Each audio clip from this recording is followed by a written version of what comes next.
මුලින් සඳහන් කළා දීපංකර දස බලයන් වහන්සේගෙන් නියත විවරණ ලබාගත් වෙලාවේ බණපද දෙකයි ඕනේ උනේ නිවන් දකින්න කියලා.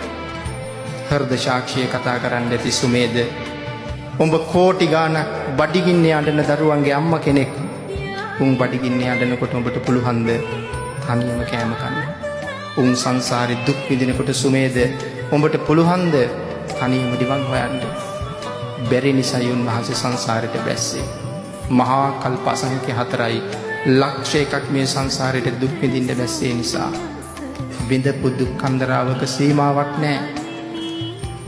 චද්දන්ත ජාතකයේ සඳහන් කරනවා, ජාතික පාළියේ කියවන්න ශ්‍රද්ධාව දියුණු වෙන්න.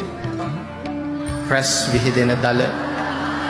විහිදෙන දල දෙක කපා ගන්න වැද්දා එනකොට ඇයි මම මරන්න හදන්නේ? දල ඕනේ, මගේ දුප්පත්කම නැති වෙනවා ඔබේ දලෙන්.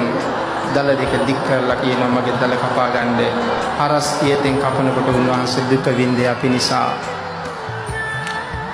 තථාගතයන් වහන්සේ කලාබු රජුරුවන්ගෙන් එදා බෝසතාණන් වහන්සේ කලාබු රජුරුව පෙති ගැහුවා කිව්වොත් වැරදි නෑ ශාන්තිවාදී තාපසතුමා. ඒ දුක් ඉවසිය ඔබ නිසා. දරුවෝ දන් දුන්නේ වෙස්සන්තර රජුරුව නිතරක් නෙමෙයි, නොයෙක් ලක්ෂ කෝටි ගණන් ආත්මවල මේ සම්මා සම්බුද්ධත්වයේ පතාගෙන දරු පැටව් දන් දුන්නා.